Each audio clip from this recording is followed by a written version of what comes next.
ನೀನು ದೇವರ ಸನ್ನಿಧಾನದಲ್ಲಿ ಹೋಗಿ ನೀನು ಮಾಡುವ ಪ್ರಾರ್ಥನೆಯನ್ನು ದೇವರು ನೋಡುತ್ತಾನೆ, ನನ್ನ ಪ್ರಾರ್ಥನೆಗೆ ಉತ್ತರ ಕೊಡುತ್ತಾನೆ ಅಂತೇಳಿ ನೀನು ದೇವರ ಸನ್ನಿಧಾನದಲ್ಲಿ ಕಣ್ಣೀರಿಂದ ಪ್ರಾರ್ಥನೆ ಮಾಡಿದಾಗ ದೇವರು ನೋಡುತ್ತಾನೆ, ನಿನ್ನ ಪ್ರಾರ್ಥನೆಗೆ ಉತ್ತರ ಕೊಡುವಂಥ ದೇವರಾಗಿದ್ದಾನೆ. ನೀನು ನನಗೆ ಮೊರೆ ಇಟ್ಟರೆ ನಾನು ನಿನಗೆ ಸದುತ್ತರವನ್ನು ಕೊಡುವಂಥ ದೇವರಾಗಿದ್ದಾನೆ. ದೇವರಿಗೆ ಮಹಿಮೆ ಉಂಟಾಗಲಿ. ಅದೇ ರೀತಿಯಾಗಿ ಏಕಾಂತದಲ್ಲಿ ನೀನು ಮಾಡುವ ಪಾಪಗಳು, ನೀನು ಮಾಡುವ ಮೋಸ ವಂಚನೆ ಯಾರು ನೋಡಲ್ಲ ಅಂತೇಳಿ ಯಾಕೆ ತಿಳ್ಕೊಳ್ತೀಯ? ದೇವರು ನೋಡಲ್ಲ ಅಂತೇಳಿ ಯಾಕೆ ತಿಳ್ಕೊಳ್ತೀಯ?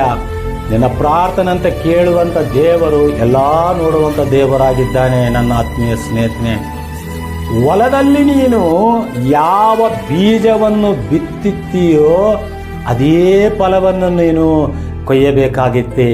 ದೇವರು